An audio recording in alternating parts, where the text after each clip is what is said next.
எடப்பாடி பழனிசாமிக்கும் மோடி அமித்ஷாவுக்கும் இடையே கள்ள கூட்டணி இருப்பதாக முதலமைச்சர் மு.க.ஸ்டாலின் குற்றம் சாட்டியிருந்த நிலையில் கூட்டணியிலிருந்து விலகிவிட்டேன் என்பதற்காக அவர்களை துப்பாக்கியை கொண்டா சுட முடியும் என எடப்பாடி பழனிசாமி பதிலளித்திருக்கிறார். ஆனா இன்னொரு பக்கம் நாட்டையே பாழ்படுத்தின பாஜக கூட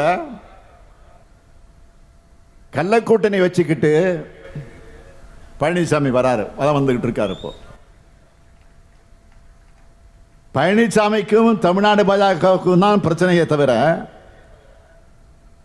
அவருக்கு மோடி அமித்ஷாவுக்கும் எந்த பிரச்சனையும் இல்லை. யார் விசுவாசமான அடிமை என்பதில் தான் வேணும்னா இவங்களுக்குள்ள சண்டையா இருக்கலாம். ஆனா எந்த காலத்திலும் பிரதமரை எதிர்த்து ஒன்றிய பாஜகவை எதிர்த்து பழனிசாமியால் கட்சி நடத்த முடியாது, அரசியல் நடத்த முடியாது.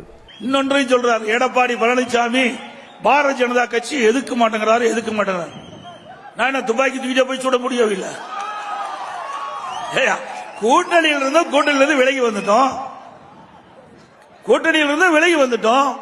கூட்டணியில் இருக்கின்ற வரை அந்த கட்சிக்கு விசுவாசமாக இருந்தோம்.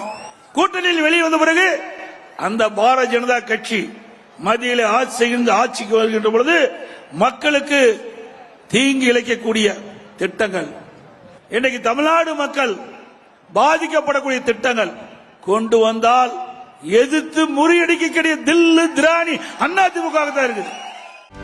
செய்திகளை உடனுக்குடனும் துல்லியமாகவும் தெரிந்து கொள்ள சப்ஸ்கிரைப் பண்ணுங்க.